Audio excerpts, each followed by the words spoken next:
మహర్షి సుభాష్ పత్రిజీకి నా ఆత్మ ప్రణామాలు. స్వర్ణమాల పత్రి మేడంకు నా ధన్యవాదాలు. మాది దర్శి. నేను 2011లో ధ్యానంలోకి వచ్చాను. 9 సంవత్సరాల క్రితం. ధ్యానం అంటే అసలు పూర్తిగా తెలియని రోజులవి. అంటే మా దాకా రాలేదు. నాకు మా ఆడపడుచు ఒక ఆమె ఒంగోలు నుంచి వచ్చింది. ఒంగోలులో ధ్యానం క్లాసులు జరుగుతున్నాయి, ఆరోగ్యం బాగుపడుతుంది అని చెప్పింది. అప్పుడు నాకు కొంచెం హెల్త్ ప్రాబ్లం ఉంది చెప్పింది, కానీ నేను నమ్మలేదు. కాకపోతే ఆ రోజు ఒంగోలు చూసొద్దాం ఎలా ఉంటుందో అని వెళ్ళాలనుకున్నాము. సరేనని ఆ రోజు తనతో కలిసి ఒంగోలు చూసి రావడానికి వెళ్ళాము. ఆమె ధ్యానం క్లాస్కి తీసుకెళ్ళింది. అది ప్రేమ్నాథ్ సార్ క్లాసు. అక్కడ మొత్తం కళ్యాణ మండపం, కాపు కళ్యాణ మండపంలో మొత్తం 300 మంది పైనే ఉన్నారు. ఒకవైపు అంతా ఆడవాళ్ళు, ఒకవైపు మగవాళ్ళు కూర్చున్నారు. నేను ఫస్ట్ టైం అక్కడికి వెళ్ళడం. అసలు ధ్యానం అంటూ ఏం తెలియదు, ఒక పేరు తప్పితే నాకు ఇంకా ఏం తెలియదు ఆ టైంలో. అక్కడ ధ్యాన జగత్ బుక్స్ రాస్తున్నారు. వాళ్ళు ధ్యాన జగత్కి కట్టారనమాట. 360 రూపాయలు కట్టాలి బుక్కి. నేను ఒక 30 రూపాయలు కట్టి ఒక బుక్ మాత్రమే తీసుకొని లోపలికి వెళ్ళాను. లోపలికి వెళ్ళిన తర్వాత కూర్చున్నాం అందరము. కూర్చున్నాం తర్వాత ప్రేమ్నాథ్ సార్ క్లాస్ బిగిన్ చేశారు. నాన్ వెజ్ తినేవాళ్ళు చేతులు ఎత్తండి, ఇంకా ఉన్నారా అని అడిగాడు అనమాట. ఇంక మేము ఫస్ట్ టైం వెళ్ళాం కదా, మా ఆడపడుచు నువ్వు తింటావు కదా చెయ్యొద్దు అనింది. మాది నాన్ వెజ్ ఫ్యామిలీ అప్పటికి. ఏంది ఫస్ట్ టైము నాన్ వెజ్ తినేవాళ్ళు అంటున్నారు, ఏం అర్థం కాలేదు. నేను లేయలేదు. అటువైపు మాత్రం 2 జెంట్స్ లేశారు. ఆడోళ్ళు, ఇంతమంది ఆడోళ్ళలో ఎవరు లేయలేదు. ఆమె మళ్ళీ ప్రెజర్ చేసింది, నువ్వు తింటావు లేయి అని. ఇదేంది ఫస్ట్ టైం తీసుకొచ్చారు, ఇంక గట్టిగా అడిగితే వెళ్ళిపోదామన్నట్లు రెడీగా ఉన్నా. సరే ఇంక వాళ్ళందరూ నా వైపే చూస్తున్నారు ఆమె పెద్దగా చెప్తుండేసరికి. ఇంకా మొకమాటంగా పైకి లేచాను. సార్ ఉండి పైకి రండి ప్రమాణం చేద్దురు అని అన్నాడు. ఇంకా పూర్తిగా డిసైడ్ అయిపోయా. ఇంకో రెండోసారి సార్ అడిగాడంటే నేను ఇంకా బయటికి వెళ్ళిపోదాం, ఇదేంది ధ్యానం అని చెప్పి తీసుకొచ్చి ఈ ప్రమాణాలు ఏంది అని కొంచెం కన్ఫ్యూజ్ అయ్యా. సరే ఇంకా సార్కి ఏం అర్థమైందో, సరే అక్కడి నుంచే ప్రమాణం చెయ్యి అన్నాడు. వాళ్ళిద్దరు స్టేజ్ మీదకి వెళ్ళారు, జెంట్స్ ఇద్దరు. అయిష్టంగానే చేయి చాపాను. చేయి చాపి ఇంకా నాన్ వెజ్ తినను అన్నా. నాకు తెలియకుండా చేసిన అదే లాస్ట్ టైం. ఇప్పటికి నేను నాన్ వెజ్ తినలేదు. అది అలా నాకు మొదటిగా ధ్యాన పరిచయం అక్కడ జరిగింది. అక్కడ 3 గంటలు ధ్యానంలో కూర్చోబెట్టారు. సార్ ఏది చెప్తే అది కనిపిస్తూ ఉంది. కాకపోతే నేను ఇమాజినేషన్ చేసుకుంటున్నానేమో అనుకున్నా. ఊరిక కళ్ళు మూసుకొని కూర్చున్నాను. అయితే నక్షత్రాలు కనిపిస్తాయి, అవి కనిపిస్తాయి, ఇవి కనిపిస్తాయి అని చెప్తుంటే అవే కనిపిస్తున్నాయి. సరే ఇదంతా నా ఇమాజినేషన్ అనుకొని ఇంక ఇంటికి వచ్చేసాం. ఇంటికి వచ్చేటప్పుడు నాకు బస్సు ఎక్కితే వామిటింగ్స్ అవుతాయి. కానీ అక్కడ నాకు బస్సు ఎక్కితే వామిటింగ్స్ అవ్వలేదు ఆ రోజు. ఉదయం 6ంటికి బయలుదేరితే సాయంత్రం 5 దాకా మేము అక్కడే ఉన్నాం ధ్యానం క్లాస్లోనే. జర్నీ అన్ని విధాలు. మళ్ళీ నైట్ 8 అయింది దర్శి వచ్చేసరికి. వచ్చి మళ్ళీ ధ్యానంలో కూర్చున్నా. ఫస్ట్ రోజు 3 గంటలు అక్కడ కూర్చున్నాం. కానీ మళ్ళీ ఇంటికి వచ్చి ధ్యానంలో కూర్చున్నా. ఏదో కూర్చోవాలని ఫీలింగ్, కూర్చున్నాను. ఓకే, బాగుంది, ఇదేదో బాగుంది అనిపించింది మనసుకి. ధ్యానంలో కూర్చున్నాం. ఇంత తప్పితే ఆమెకి అదే తెలుసు, ధ్యానం అంటే కళ్ళు మూసుకొని కూర్చోవడం, శ్వాస మీద ధ్యాస అని. అలా 2 డేస్ జరిగింది. పిల్లల్ని కూడా కూర్చోబెట్టచ్చు అని చెప్పింది. నేను మా బాబుని పాపని కొట్టి కూర్చోబెట్టాను ధ్యానంలో. ఇంకా వాళ్ళు కళ్ళు మూసుకొని కూర్చుంటూ ఉన్నారు, నేను కూర్చుంటున్నాను. 3 డేస్ తర్వాత మా బాబుకి బుద్ధుడు కనిపిస్తున్నాడు మమ్మీ అని చెప్పాడు. ఇదేంది, సరే ఆమెకి ఫోన్ చేశాను. ఏంది వదిన ఇలా బుద్ధుడు కనిపిస్తున్నాడు అంటున్నాడంటే, మాస్టర్స్ అలానే కనిపిస్తారు అన్నాడు. సరే ఓకే, అలానే కనిపిస్తారేమోనని అలానే చూస్తూ ఉండమ్మా అన్నాను. ఇంకా ఆ బాబుకి ఇంకా థర్డ్ ఐ ఓపెన్ అయిందనమాట. సరే వాడు అన్నీ చెప్తూ ఉన్నాడు. ఇంకా నాకు కూడా అలానే మాస్టర్స్ అందరూ వస్తూ పోతూ ఉన్నారు. ఎంతోమంది మాస్టర్స్ అనమాట. వాళ్ళని ఎప్పుడు మనం చూసి కూడా ఉండం. ఒక సెకండ్ అలా వస్తారు, వెళ్ళిపోతారు. ఎక్కువ టిబెట్, నేపాల్ ఎక్కడెక్కడ మాస్టర్సో వాళ్ళంతా వస్తుంటారు, వెళ్ళిపోతుంటారు. నాతో ఏం మాట్లాడేవాళ్ళు కాదు, ఏం మెసేజ్ ఇచ్చేవాళ్ళు కాదు. అలానే చూస్తూ ఉన్నా, అలానే జరుగుతూ ఉంది. తర్వాత మా నాన్నగారు వాళ్ళు ధ్యానమొద్దు, ఏమొద్దు, ఏం ధ్యానం అని అరుస్తున్నారు. కానీ నాకు అది నచ్చుతుంది. ఎంతలా నచ్చుతుందంటే ధ్యానం చేయకపోతే ఉండలేనంత నచ్చుతుంది. ఈయన స్కూల్కి వెళ్ళిపోయేవాడు, పిల్లలు స్కూల్కి వెళ్ళేవాళ్ళు. ఇంట్లో కూర్చొని తలుపేసుకొని వాళ్ళు మళ్ళీ వచ్చేదాకా నేను ధ్యానంలోనే ఉండేదాన్ని. అంతగా నచ్చుతుంది. అలానే కంటిన్యూ అవుతుంది. మాస్టర్స్ ఎవరెవరు కనిపించడం, సౌండ్ రావడం ఇవన్నీ జరుగుతూ ఉన్నాయి. అవన్నీ ఆస్వాదిస్తూనే ఉన్నాను. ఒకరోజు అనుకోకుండా నా శరీరంలో నుంచి ఇంకొక శరీరం బయటికి రావడం చూశాను. అది ఎలా ఉందంటే అచ్చం నాలానే ఉంది. నా సైజు ఉంది, తెల్లగా ఉంది. అది బయటికి వస్తుంది. నాకు భయం వేసి దాన్ని గట్టిగా రెండు కాళ్ళతో పెనేశాను. అది నేను ఇద్దరం కలిసి పావుగంట సేపు పెనుగులాడాము. దాని కనురెప్పలు అన్నీ నాలాగే ఉన్నాయి. జుట్టు మొత్తం తెల్లటి లిక్విడ్ లాంటి శరీరం. చాలాసేపు పెనుగులాడిన తర్వాత అది వచ్చి నాలో పడుకున్నది. ఇంకా ఆ టెన్షన్, ఆ భయాన్ని తట్టుకోలేక బయటికి వెళ్ళి మా మెట్ల కింద కూర్చున్నా. అదేదో ఉంది, నాకు అదేందో అర్థం కాలేదని. ఇంకా మా వారు వచ్చి ఏంది ఇక్కడ ఉన్నామన్నాడు. ఈయనకి చెప్తే ధ్యానం ఆపమంటాడేమోనని భయం. ఈ ధ్యానం నచ్చుతుంది, ఈ అనుభవాలు అనేది నాకు తెలియట్లా. సరే ఇంకా పైకి చిన్నగా వెళ్ళి మళ్ళీ కూర్చున్నా కానీ లోపల అదే ఆలోచన. నేనేదో చూసా, ఏదో లేచింది నాలో నుంచి అని ఆమెకి ఫోన్ చేశా. ఆమె వచ్చి ధ్యానానికి నెలే, ఆమెకేం తెలియదు. సరే నేను కనుక్కుంటాను వదిన అన్నది. ఆమె కనుక్కుంది. అది సూక్ష్మ శరీరం అని అన్నది. అది రిలీజ్ అయినప్పుడు ఒక మాస్టర్ వచ్చాడు. నేను తీసుకెళ్తారా అమ్మ అని అడిగాడు. నువ్వెవరో నాకు తెలియదు, నేను రాను అన్నా. ఆయన లోప్సాంగ్ రాంప. నా కోసం ఆ బుక్ 15 రోజుల తర్వాత వచ్చింది తెలుసుకోవడానికి. ఇంకా అలా అయిపోయింది. ఆమె ఒక బుక్ కొన్నది, మరణం లేని మీరు అని. ఆమెకేమైందంటే ఆ బుక్ చదవడానికి ధైర్యం చాలలేదు. నేను తన అకౌంట్కి డబ్బులు వేసున్నా, వదిన ఏదైనా బుక్స్ కొని పంపించు అని. ఆమె నా కోసం ఆ బుక్కే పంపించింది, మరణం లేని మీరు, లోప్సాంగ్ రాంపాది. నాకు అది చదువుతుంటే అర్థమవుతుంది అనమాట. అప్పుడు అర్థమవుతుంది, ఓహో నేను చూసింది ఇతనే వచ్చి నన్ను తీసుకెళ్తానన్నాడు, నేను వెళ్ళలేదు అని నవ్వుకొని గమ్ముకున్నా. ఇంకా అప్పటి నుంచి నాకు ఈ సూక్ష్మ శరీరం తెలియలేదు. చెయ్యాలని అనిపించింది కానీ ఇంక బయటికి రాలేదు. అలా కొద్ది రోజులు జరిగిపోతూ ఉంది. ఇంకా మిగతా అనుభవాలన్నీ వస్తూ ఉన్నాయి. ఎవరో రావడం, మాటలు వినిపించడం అలా జరుగుతూ ఉంది. పత్రి సార్ వాయిస్ బ్రెయిన్కి వచ్చేది. అది వినగలుగుతూ ఉండేదాన్ని. మాస్టర్ ఆయన పత్రి సార్ చెప్తూ ఉండేవాడు బ్రెయిన్లో, నువ్వు లేయి, పౌర్ణమి ఈరోజు పైకెళ్ళు, ధ్యానం చెయ్యి అని. అప్పటిదాకా పౌర్ణమికి ధ్యానం చేస్తారని కూడా తెలియదు. ఒక ధ్యానం తెలుసు నాకు. చెప్పిన ఆమెకు కూడా కళ్ళు మూసుకోవడం, శ్వాస మీద గమనించడం ఇదే తెలుసు. మా ఇద్దరికి తప్పితే ఇంకా ఈ ఊర్లో ఎవరికి ధ్యానం అనేది తెలియదు. మాకు చెప్పడానికి కూడా ఎవరు లేరు.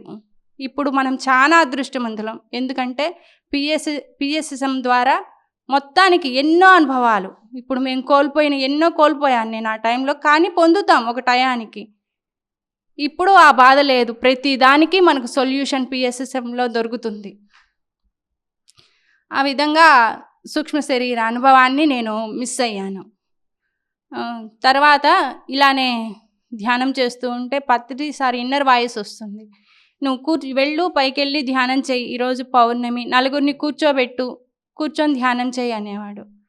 బయటికి వెళ్ళేదాన్ని, నలుగురిని పిలవాలంటే మొకమాటం వచ్చేది. నాకే తెలీదు నేను వాళ్ళని ఏం పిలిచేది అని. చుట్టూ చూసేది, నేనే వెళ్ళి కూర్చునేదాన్ని. కూర్చుంటే ఎన్నో అనుభవాలు అన్నమాట. గాలి బొమ్మలాగా పెద్దగా లావుగా అయిపోయేదాన్ని. అమ్మో పగిలిపోతానేమోనని కళ్ళు తెరిచేదాన్ని. లేదా సన్నగా అయిపోయేదాన్ని, భూమిలోకి వెళ్ళిపోతున్నట్లు అంత సన్నగా అయిపోయేదాన్ని. ఇవన్నిటికీ తెలియదు కానీ కూర్చుంటా. భయమేస్తుంటుంది, కూర్చుంటా. ఏయో సౌండ్లు వస్తుంటాయి అయినా కూర్చుంటా. ఇంకా ఇదే జరుగుతుంది. కాసేపు లయ్యను, కళ్ళు మూసుకోను. ఇంకా ఎవరన్నా మాస్టర్స్ ఆమెకి ఒంగోలు వస్తే ఫోన్ చేసేదనమాట. ఇలా కనుక్కో, ఇలా జరుగుతుంది కనుక్కో అంటే వాళ్ళు చెప్పేవాళ్ళు. ఓకే, అది సూక్ష్మ శరీరం రిలీజ్ అయ్యేటప్పుడు వచ్చే అనుభవము అని. అట్లా కొంచెం ధైర్యం చేస్తూ ధ్యానం చేస్తూ ఉన్నా. ఒకరోజు ఇలానే ధ్యానంలో కూర్చున్నాను. అన్నం పొయ్యి మీద పెట్టి ఆ కొద్ది టైం వేస్ట్ చేయడం ఎందుకని వచ్చి ధ్యానంలో కూర్చున్నా. ఆ ధ్యానంలో కూర్చుని ఇంకా నేను మర్చిపోయా, అన్నం పెట్టిన సంగతి నాకు గుర్తులేదు. నేను కళ్ళు మూసుకొని నా స్థితిలోనే నేను కూర్చున్నా. తర్వాత టక్కని గుర్తొచ్చింది కొంతసేపటికి, అన్నం పెట్టాను కదా అని. ఆ టైంలో మా అమ్మాయి ఉండి, నేను మనసులోనే అనుకున్నాను, మా అమ్మాయికి ఉండి నేను ఆపుతాను, నువ్వు ధ్యానం చేసుకో అనింది. సరే, నేను అలానే కూర్చొని ధ్యానం చేసుకుంటూ ఉన్నా. మళ్ళీ 10 నిమిషాల తర్వాత గుర్తొచ్చింది, అవును అసలు మా అమ్మాయి విజయవాడలో చదువుకుంటుంది, నాకు అమ్మాయి అన్నం ఆపుతానని ఎవరు చెప్పారు అని అప్పుడు కళ్ళు తెరిచి వంట రూమ్లోకి వెళ్ళా. గ్యాస్ ఆపేసి ఉంది. అర్థం కాలేదు ఎవరు ఆపారు. ఓకే, మనము నిజమైన ధ్యాన స్థితిలో ఉంటే ప్రకృతి ఇంతగా సహాయం చేస్తుందా అని ఆ టైంలో ఇంకా నమ్మకం వచ్చింది. ఇంకా ఆ విధంగా అనుభవాలు జరుగుతూ ఉన్నాయి. మొదటిసారి పత్రిజీ నందవరం వచ్చాడనమాట. నందవరం వచ్చినప్పుడు అందరు వెళ్తున్నారు. ఇంకా నేను మా వారిని బతిమలాడుకున్నా, నేను వెళ్తాను వాళ్ళు వెళ్తున్నారని. ఇంకా ఒంగోలులో కొంతమంది ఇక్కడ అందరితో కలిసి నేను నందవరం వెళ్ళా. పత్రి సార్ని మొదటిసారి చూడడం అక్కడనే. అక్కడ సార్ని చూడంగానే ముందు నచ్చల, ఏంది గురువు ఇట్లా ఉన్నాడు అని అనిపించింది ఊరికే మనసుకి. కాసేపటికి ఆయన ముందే కూర్చున్నా. ఆడ కూర్చున్న పత్రి సార్ నా కళ్ళల్లో నాలోనే కనిపిస్తున్నాడు. కళ్ళు తెరిచి చూసా, ఏంది కళ్ళు మూసుకున్నా నువ్వు ఎట్లా కనిపిస్తున్నావని. ఆయనే బాబాలాగా కనిపిస్తున్నాడు. అప్పుడు అర్థమైంది, అబ్బా మహానుభావుడు, యోగులు ఇలానే ఉంటారని. అంటే అప్పటిదాకా నాకు స్వామీజీలు వాళ్ళన్నా ఒక తప్పుడు అభిప్రాయం ఉంటుంది. చిన్నప్పటి నుంచి మా నాన్నగారు ఈ సన్యాసులు వీళ్ళు నమ్మకూడదు, వాళ్ళు మంచోళ్ళు కాదు, వాళ్ళు దొంగలు అట్లా చెప్తూ వచ్చాడనమాట. అందువల్ల నేను ఎవరిని, ఏ స్వామీజీని నమ్మను. ఏ గుడికి వెళ్తాము వచ్చేస్తాము అంతే, ఇంకా మూఢనమ్మకాలు అనేవి ఉండవు. అందువల్ల నేను గురువు గారిని మొదటిగా నమ్మలేకపోయాను. ఇప్పుడు ఎంతగా నమ్మానంటే నా జీవితమే ఆయన అంతగా నమ్మాను. ఆ విధంగా జరుగుతుంది.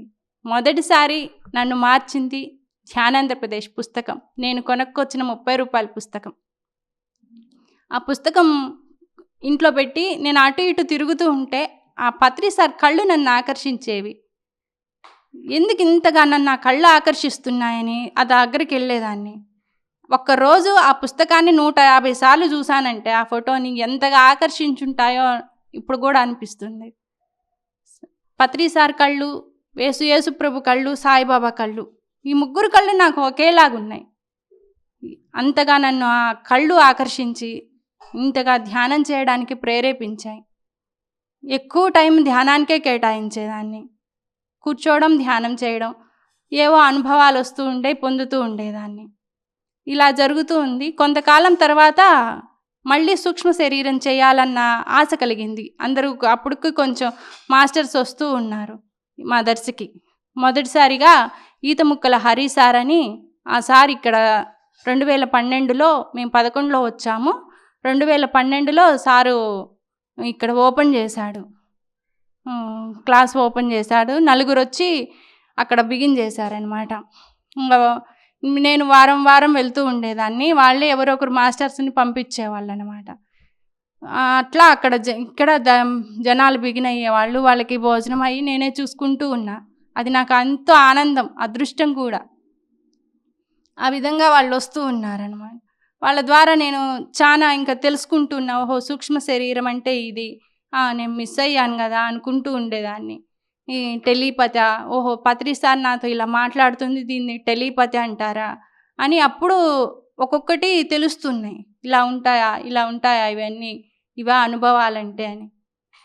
ఇక ఇట్లానే అనుకున్నాను. ఒకరోజు నాకు సూక్ష్మ శరీర యానం చెయ్యాలి అని అనిపించింది. కానీ చాలా టైం పట్టింది. 3 నెలలు అనుకున్నా, కానీ అది రాలేదు. ఒకరోజు అనుకోకుండా నా శరీరం నేను పైకి లేచాను. అది ఎలా ఉందంటే, ఫస్ట్ చూసిన శరీరం లిక్విడ్ శరీరం, తెల్లగా అది సూక్ష్మ శరీరం. రెండోసారి లేచింది నాలాగనే ఉంది, సేమ్ విత్ డ్రెస్సుతో సహా. నేను అనుకున్నాను, నేను గాల్లో పైకి లేచాను, 3 అడుగుల పైన ఉన్నాను. 3 అడుగుల పైన ఉన్నాక ఓహో నేను గాల్లో లేచాను అని మళ్ళీ జాగ్రత్తగా వచ్చి కింద కూర్చుంటున్నాను. 10 నిమిషాలు అలా పైనుండి, ఓకే నేను ధ్యానంలో గాల్లో లేచానని మా అమ్మకి ఫోన్ చేసి చెప్పాను. ఆమె సంతోషపడింది, అవును ధ్యానంలో పైకి లేయొచ్చంట అని. అలా అప్పుడప్పుడు లేస్తున్నాను, పడుకుంటున్నాను. ఒకరోజు మా అమ్మాయి నా పక్కనే కూర్చొని ఉంది, నేను ధ్యానం చేసి పడుకున్న వెంటనే పైకి లేచాను. విత్ బాడీతో, విత్ డ్రెస్ ఉంటుంది, అన్నీ ఉన్నాయి. పైకి లేచా. సరే నేను పైకి లేచా, మా అమ్మాయి నన్ను చూసి కేకలు పెట్టాలి కదా, నేను గాల్లో ఉన్నాను కాబట్టి అని అప్పుడు కిందికి చూసుకున్నా. అంటే అప్పటిదాకా నేను కిందికి చూస్తే నేనే ఇంకో శరీరం కింద పడుకొని ఉన్నాను. నాకు ఆశ్చర్యం వేసింది, ఇదేంది నేను ఇంకో కింద పడుకొని ఉన్నాను, లేచినామో మా అమ్మాయికి కనిపించట్లేదు అని అర్థమైంది. మళ్ళీ జాగ్రత్తగా ఆ శరీరం చాలా నిదానంగా నాలోకి పడుకుంది. ఓకే, అప్పటి నుంచి ఇంకో శరీరం ఏదో లేస్తుంది, దాని పేరు నాకైతే తెలియదు, ఏదో లేస్తుందని మాత్రం అర్థమైంది. అలా మళ్ళీ లేయడం, ఆ శరీరం చిన్నగా అడుగులు వేస్తూ ఉంది, నేర్చుకుంటుంది అన్నమాట. తప్పడడుగులు అయితే ఎలా వేస్తుందో పిల్లలు ఎలా నేర్చుకుంటారో అలా నేర్చుకుంటుంది. నడవడం, తలుపులు తీయడం, పట్టుకోవడం వస్తువుల్ని. దానికి నాకు సిల్వర్ కార్డ్ లేదు, అది గాల్లో ఎక్కడికి వెళ్ళట్లేదు, నడవడానికి ప్రాక్టీస్ చేస్తుంది.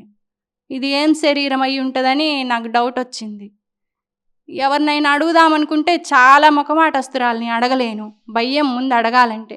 వాళ్ళు ఏమనుకుంటారో ఇదేందో అని. ఎవరినన్నా ఒకరిని అడిగితే తెలిస్తే చెప్పేవాళ్ళు, లేకపోతే ఇది కనుక్కుంటానని వెళ్ళిపోయేవాళ్ళు. ఇంకా ఆ క్వశ్చన్ అలానే మిగిలిపోయింది. ఇప్పటికీ అది లేయాలంటే లేస్తుంది. అది ఏం శరీరం అనేది నాకు ఇంకా క్లారిటీ రాలేదు. అది సూక్ష్మ శరీరమా, భౌతిక ఏదో అర్థం కావట్లేదు. కానీ నాలాంటి శరీరమే ఇంకొక శరీరం లేస్తుంది. టెలిపతి కొంచెం చాలా వరకు వినగలుగుతున్నాను. ఎందుకంటే కరెక్ట్ సంవత్సరం క్రితం నా మైండ్ పూర్తి శూన్యం అయిపోయింది. ఎంత శూన్యం అంటే ఇంకా ఏమీ దాంట్లో ఉండదు. పరిపూర్ణ శూన్యం అంటారు కదా, అంత శూన్యం అయిపోయిన తర్వాత నాకు అర్థం కాలేదు. ఇంకా కనీసం పిల్లలకి ఫోన్ చేయాలని కూడా నాకు గుర్తు రావట్లేదు. ఏం గుర్తు రావట్లేదు, నిల్లు పూర్తిగా. ఏది అవసరమైతే అది మాత్రమే వస్తుంది. ఇక ఒకసారి ఒక మాస్టర్ని అడిగాను, సార్ ఇలా పూర్తిగా నాకు శూన్యం అయిపోతుంది అని. ఇది కూడా ఒక స్టెప్ అమ్మా అని అన్నాడు. అయితే దాన్ని భరాయించడం చాలా కష్టం అనిపించింది. ఇంత శూన్యము భౌతిక జీవితంలో ఉంటూ వీళ్ళేమి ఏది అవసరమైతే అది టక్కని వస్తుంది. ఇంకా అలా తర్వాత కొంచెం టెలిపతి డెవలప్ అయింది. అంటే టెలిపతి డెవలప్ అయ్యే ముందు ఓహో ఇలా ఉంటుందా అని అర్థమైంది. ఈ మధ్య రీసెంట్గా నేను పొందిన అనుభవం ఏంటంటే, మా వారు ఊరికి వెళ్ళారు, విజయవాడ వెళ్ళారు. విజయవాడ వెళ్ళి ఇంకా గంటకి వస్తారనమాట. నేను ఇంట్లో కూర్చొని ఉన్నాను. ఒక గంట అయింది, తను వచ్చారు. నేను బయటికి వెళ్ళి చూశానమాట, వర్షం పడుతుంది. అక్కడ కారు ఆపాడు, 2 కవర్లు అవి తీసుకొని లోపలికి వచ్చాడనమాట. సగం దూరం వచ్చాడు, మాది కొంచెం లోపలికి ఉంటుంది, సగం దూరం వచ్చాడు. సో తను వచ్చాడని ఇంక నేను లోపలికి వెళ్ళాను. ఎంతసేపటికి రాలేదు.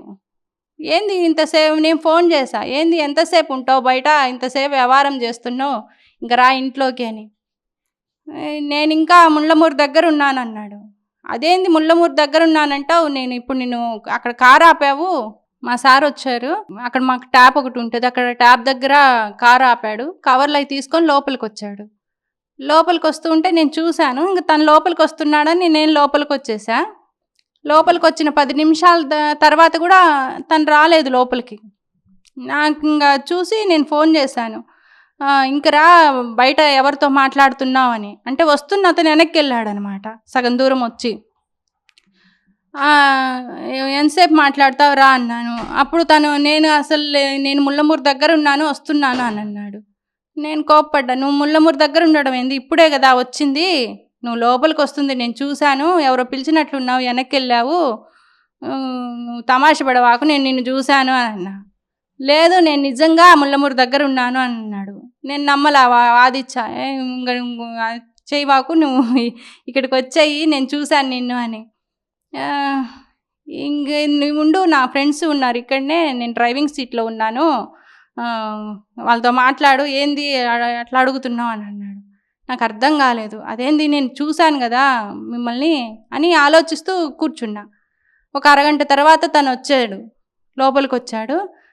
రావడం నా దగ్గరికి వచ్చాడు. నేను అడిగాను, నువ్వు 2 కవర్లు తీసుకొని వచ్చావు, ఇలా కొలాయి పక్కన కారు ఆపావు, ఇట్లా దాటొచ్చి మళ్ళీ వెనక్కి వెళ్ళావు అంటే, నిజమేను, నేను వచ్చాను, ఇది 2 కవర్లు తెచ్చాను, ఇలా బండి సరిగా ఇలా పడిందా లేదా అని మళ్ళీ వెళ్ళాను అని అన్నాడు. వెళ్ళాను, జరిగింది కానీ నేను ఇప్పుడే కదా వస్తుంది అన్నాడు. నాకు అర్థం కాల, మరి నేను ఇదే సీను ఎట్లా చూశాను ముందు అని. సరే ఇంక దాన్ని అట్లానే వదిలేశాను. ఓకే, ఏం చూశానే అనుకుంటూ ఇంక నాలోనే నేను సైలెంట్గా ఉన్నాను. తర్వాత మళ్ళీ అదే సిచ్యువేషన్ ఒక 15 రోజుల తర్వాత మళ్ళీ నేను పొటెక్స్ షాపు, ఒక అమ్మాయి వచ్చి, అక్క నాకు కుర్తీస్ కావాలి రా అని కేకేసింది అనమాట. కేకేసి వెళ్ళిపోయింది. మా వారు బయటే ఉన్నాడు. ఏమండి, అమ్మాయి పిలిచెళ్ళింది, నేను వెళ్తున్నాను అన్నా.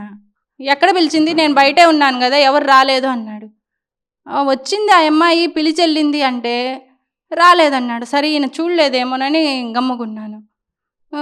కరెక్ట్గా మళ్ళీ అదే అమ్మాయి 10 నిమిషాల తర్వాత అప్పుడు వచ్చి పిలిచి వెళ్ళింది.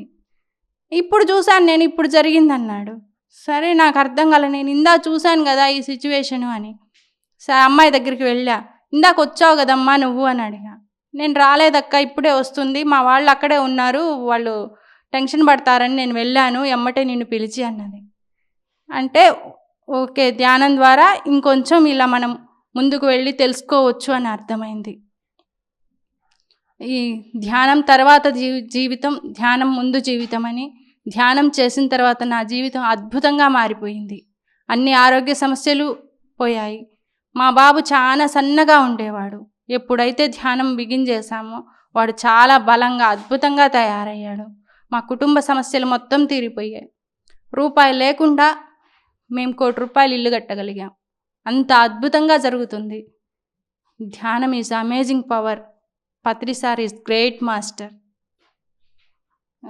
ఇక ధ్యానం క్లాసులు ఎలా చేశాము దర్శలో అంటే, నేను ఎప్పుడు బయటికి ఎవరికన్నా తెలిసిన వాళ్ళకి మాత్రమే చెప్పేదాన్ని, ధ్యానం చేసుకోండి ఆరోగ్యం బాగుంటుందా అని అంతవరకు చెప్పి వచ్చేదాన్ని. ఎప్పుడూ క్లాసులు చేయలేదు. ఒకరోజు కనిగిరి వెళ్ళాం. అక్కడ పత్రి సారు దసరాకు వచ్చారన్నమాట. జస్ట్ 3 ఏళ్ల క్రితం నేను వెళ్ళాను సార్ని చూడ్డానికి. ఇంకా ముందు వరుసలో కింద కూర్చున్నాను. అక్కడైతే సార్ని బాగా చూడొచ్చని. సారు లక్ష్మీ, పార్వతి, సరస్వతి గురించి చెప్తూ ఉన్నారు, క్లాస్ చెప్తున్నారు. దానికి 3 లేపారు. పార్వతిగా నన్ను, లక్ష్మిగా ఇంకొక మేడాన్ని, అట్లా 3 లేపి వివరంగా చెప్పడం చేశాడు. తర్వాత షేక్ హ్యాండ్ ఇవ్వడానికి పిలిచాడు. షేక్ హ్యాండ్ తీసుకుంటూ ఉన్నా. నా చక్రాలు మొత్తం యాక్టివేట్ అయినాయి. అక్కడ సార్ ఎనర్జీ ఏం పాస్ చేశాడో నాకు తెలియదు. ఇంకా వచ్చాము, దర్శొచ్చాను, 3 పిలిచాను, ధ్యానంలో కూర్చోబెట్టాం. ఇప్పుడు అదే గుళ్ళో 100 మందిని కూర్చుంటున్నాం, ధ్యానం చేస్తున్నాం. అది మొత్తం పత్రి సార్ మహిమే. పత్రి సార్ ఇన్నర్గా ఇక్కడే ఉండి మొత్తం చూసుకుంటూ ఉన్నాడు. ఆయనదే ఇది. ఇక్కడ దర్శి మొత్తం సారే నడిపిస్తున్నాడు. అంత గ్రేట్ మాస్టర్. మనం అనుకుంటాం సార్ ఎక్కడో ఉన్నాడని, లేదు, మన దగ్గరే ఉన్నాడు. అంత అద్భుతంగా క్లాస్ నడుస్తుంది ఇక్కడ. ఏ వారము ఆగలేదు. ప్రతి వారము ఎవరొక మాస్టర్ వస్తుంటారు, క్లాస్ చెప్తుంటారు, వెళ్తూ ఉంటారు. ఇంత అద్భుతంగా బ్రహ్మాండంగా జరుగుతూ ఉంది. ఎప్పుడూ మేము ఆర్థికంగా అందరూ ఇబ్బంది అది అంటారు. మాకెప్పుడు ఆర్థికంగా కూడా అనిపించలేదు. ఇక్కడే ఆంజనేయ స్వామి గుళ్ళో క్లాస్ పెట్టుకునేవాళ్ళం. అందరం ఆడోళ్ళమే. ఏదన్నా 1 డే క్లాస్ వస్తే ఇంటి నుంచి తలా పప్పు, కందిపప్పు అన్నీ తెచ్చుకునేవాళ్ళం. మేము వంట చేసుకునేవాళ్ళం, అందరికీ పెట్టేవాళ్ళం. అందువల్ల మాకెప్పుడు ఆర్థిక సమస్య కానీ, ఏదన్నా ఇబ్బంది కానీ ఏం కలగలేదు. మా క్లాస్ అద్భుతంగా జరుగుతుంది. అమోఘంగా జరుగుతుంది. లాక్డౌన్లో పిఎంసి అద్భుతంగా ఉపయోగపడింది. ఎన్నో క్లాసులు. అసలు నాకు చాలా విషయాలు ఇంతవరకు అంతరంగానే పెట్టుకుంటూ ఉన్నా. అలాంటి అంతరంగ కోచన్లకి ఆన్సర్లకి ఎన్నో ఆన్సర్లు దొరికాయి. మాస్టర్స్ ప్రతిదీ సత్యమే. ధ్యానం అంటేనే సత్యం. ఒకప్పుడు నాకేం తెలీదు అనేదాన్ని ప్రతిదానికి. నాకేం తెలీదు, నేను ఎప్పుడు బయటికి వెళ్ళలేదు, నాకేం చెప్పడం రాదు అని. ధ్యానం తెలిస్తే సర్వము తెలిసినట్టే, సర్వజ్ఞానము తెలిసినట్టే, సర్వలోకాలు తెలిసినట్టే, అంతా మనలో ఉందని తెలిసినట్టే. ధ్యానం అంటేనే సత్యం. సత్యం తెలిస్తే మొత్తం తెలిసినట్లే. శాకాహార ర్యాలీ నేను ధ్యానాంధ్రప్రదేశ్ బుక్స్లో చూసేదాన్ని. శాకాహార ర్యాలీ చేసేది. పత్రి సార్తో వెళ్తూ ఉంటే నేను అనుకునేదాన్ని, వాళ్ళు ఎంత అదృష్టవంతులో శాకాహార ర్యాలీ చేస్తున్నారు అని. నాకు చెయ్యాలని ఉండేది, కానీ అవి ఎక్కడెక్కడో దూరంగా జరుగుతూ ఉండేవి. నేను ఎప్పుడు వాటిల్లో పాల్గొనలేదు, కానీ ఆ తపన అయితే ఉంది. అబ్బా, శాకాహార ర్యాలీలంట, ఏదో చేస్తారంట అని ఆ తపన అయితే ఉండేది. మొదటిసారి మా ఊర్లో శాకాహార ర్యాలీకి నడుస్తూ ఆ స్లోగన్స్ చెప్తూ వచ్చిన తర్వాత నేను ఇన్నర్ పొందింది ఆనందం, అద్భుతమైన ఆనందం. అది ఒక సత్యాన్ని చెప్పినప్పుడే ఆ ఆనందం పొందుతాం. ఆ ఎనర్జీ వర్ణనాతీతం, అద్భుతమైన స్థితి అది. ఎందుకంటే ఒక సత్యం అది. నాకు ఒక మేక మా ఇంటి పక్కన ఒక చిల్ల చెట్లల్లో ఇరుక్కుపోతే దాన్ని తీయడానికి గోడ దూకి వెళ్ళాలన్నమాట. గోడ దూకి వెళ్ళాలని అది అరుస్తూ ఉంది. ఎవరు పట్టించుకోలే. నాకేమో మనసు లాగుతూ ఉంది, అది అరుస్తుంది అని. మా వారిని వెళ్ళమంటే నేను వెళ్ళను, ఇప్పుడు ఆ పిచ్చి చెట్లు మొలుచున్నాయి, నేను వెళ్ళను అన్నాడు. ఇంకా వేరే పిల్లలకి పిలిచి డబ్బులు ఇచ్చి, నీకు డబ్బులు ఇస్తా, కొంచెం ఆ మేకని ఎడిపించు అని ఆ పిల్లల్ని పంపించి ఆ మేకని కొడవలిచ్చి పంపించాను. ఆ కంప చెట్ల నుంచి లాగి దాన్ని పంపించారనమాట. అది అలా పంపించిన తర్వాత నాకు నైట్కి ఒక కల వచ్చింది. ఒక పెద్ద మేక, దానికి గడ్డం అన్నీ ఉన్నాయి. కొన్ని మేకలు నన్ను ఆ మేక దగ్గరికి తీసుకెళ్తే ఆ పెద్ద మేక ధన్యవాదాలు చెప్తుంది. నాకు చాలా ధన్యవాదాలు, నువ్వు మమ్మల్ని రక్షించినందుకు అని అడుగుతుంది. ఇంకొక కల వచ్చింది. దాని తర్వాత మొత్తం రక్తపు మడుగులు, నేనే ఒక కుర్చీలో కూర్చొని నా మేకలు రోదిస్తున్నాయి, మమ్మల్ని ఈ విధంగా చంపుతున్నారు, మమ్మల్ని ఈ విధంగా చేస్తున్నారు, మమ్మల్ని కాపాడు అని. నేను మిమ్మల్ని కాపాడతా అని చెప్పా. నాకు తెలియలా ఎట్లా కాపాడాలి అని. ఎప్పుడైతే శాకాహార ర్యాలీ చేసి మన ద్వారా కనీసం నలుగురిని మార్చినా చాలు అన్నప్పుడు అర్థమైంది, ఓహో, ఈ విధంగా వీటికి నేను సేవ చేయగలిగాను అని. ఒక యోగి ఆత్మకథ బుక్ మొదటిగా నన్ను బాగా ఆకర్షించింది. మరణం లేని మీరు చదివాను, కానీ నాకు అర్థం కాలేదు బుక్. చాలా టైం పట్టింది అర్థం కావడానికి. ఒక యోగి ఆత్మకథ బుక్ గట్టిగా వారమే ఇంకా అన్నం వండుకుంటూ వంట చేసుకుంటూ కూడా ఆ బుక్కే చదివా. అంతగా ఆకర్షించింది. ఎందుకంటే మన భారత భూమి ఇంత గొప్పదా, ఇంత మహనీయులు మన భూమిలో ఉన్నారా, మన భూమి మీద జన్మ తీసుకున్నారా, ఎంతమంది యోగులు కన్నది భారతమాత అని అంత తపన కలిగిందనమాట. అప్పుడు అనిపించింది, లేదు, మనం తెలుసుకోవాల్సింది చాలా ఉంది, ఈ శరీరం కాదు ఇంకేదో ఉంది అని. ఆ బుక్ నాకు బాగా ఇన్స్పిరేషన్ అయింది, ఒక యోగి ఆత్మకథ బుక్. తర్వాత మిలారేప. ఒక్క ధ్యానం కోసం ఆ బుక్ చదువుతూనే ఉన్నా, చదువుతూనే ఉన్నా. ఇంతలా అయిపోయినాయి కళ్ళు. మా వారు వచ్చి, ఏంది కళ్ళు అంతలా ఉన్నాయంటే, బుక్ చదివి నాకు ఏడుపు వస్తుంది అని అన్నా. దాంట్లో ఉన్నది ఒక సత్యం కోసం ఆ తండ్రి అంత కష్టపడ్డాడు. ఇంత జ్యూస్ తీసి ఈ తండ్రి మనకు అందిస్తున్నా నేను తెలుసుకోలేకపోయా. ఇంత కష్టపడి నేర్చుకున్నారా, ఇంత కష్టపడి నేర్చిన దాన్ని మేము ఇంత దుర్వినియోగం చేసుకుంటున్నామా అని అప్పుడు అర్థమైంది. తర్వాత మిలారేప బుక్, మాస్టర్ సివివి రీసెంట్గా చదివిన బుక్. మాస్టర్ సివివి ఏ బుక్ చదివితే ఆ మాస్టర్ ఎంతో కొంత జ్ఞానం ఇవ్వడం నాకెందుకో ఫస్ట్ నుంచి అలా వస్తూ ఉంది. మాస్టర్ సివివి బుక్ చదివాను. చదివితే ఆ మాస్టర్ నాకెందుకో బాగా కనెక్ట్ అయ్యి ఆయన ఇచ్చిన మొదటి జ్ఞానం మనము భూమి ఒకటే అని చెప్పాడు. మనము భూమి ఒకటేనా, ఎలా అవుతుంది అని నాకు ఆలోచన వచ్చింది. అప్పుడు ఆ భూమి ఇన్నర్తో మాట్లాడగలిగాను. ఎలా మనము భూమి ఒకటి అంటే, మనకెలా 7 చక్రాలు ఉంటాయో భూమికి అలానే 7 చక్రాలు ఉంటాయని మొదటిసారి నేను ఇన్నర్లోనే తెలుసుకున్నాను. మనం ఎట్లా విశ్వశక్తిని తీసుకుంటామో భూమి అలానే తీసుకుంటుంది. ఆ భూమి తీసుకునే శక్తే మనకు తీసుకుంటున్నాం. మనకెట్లా ప్రతి శరీరంలో అణువులు ఉంటాయో భూమికి అలానే అణువులు ఉంటాయి. ఆ విధంగా మనలో ఎలా పంచభూతాలు ఉంటాయో భూమిలో అలానే పంచభూతాలు ఉంటాయి. ఈ విధంగా నేను ఆ మాస్టర్ నుండి భూమి యొక్క గొప్పతనాన్ని, ఆ భూమే మనమనే సంగతి నాకు అర్థమైంది. పిఎంసి టీవీ కంపల్సరీ చూడాలండి. ఎందుకంటే మాకు 2011లో నేను ఈ అనుభవాలు ఏం తెలియక చాలా మిస్ అయ్యాను. భయంతో, టెన్షన్తో ఏంది అనేది తెలుసుకోవడానికి తెలియక ఎన్నో మిస్ అయ్యా. ఇప్పుడు పిఎంసి మన దగ్గరకు వచ్చింది. ప్రతి ఒక్క అనుభవము వినాలా, ప్రతి ఒక్క క్లాసు వినాలి. ఎప్పుడైతే వినడం మనం బిగించేస్తామో మనకు తెలియని అద్భుత జ్ఞానం తెలుసుకుంటాం. మనం ఏది మిస్ అవ్వం. ప్రతిదీ తెలుసుకొని మనం ఇంకా ఉన్నతంగా ఎదగడానికి ఎంతో ఉపయోగపడుతుంది. ఖచ్చితంగా మనమందరం పిఎంసిని చదవాలి. ధ్యాన జగత్ బుక్కును చదవాలి. మా సంకల్పం దర్శి నుండి 100 ధ్యాన జగత్ బుక్కులు తెప్పించుకోవాలి. ఇదే మా సంకల్పం.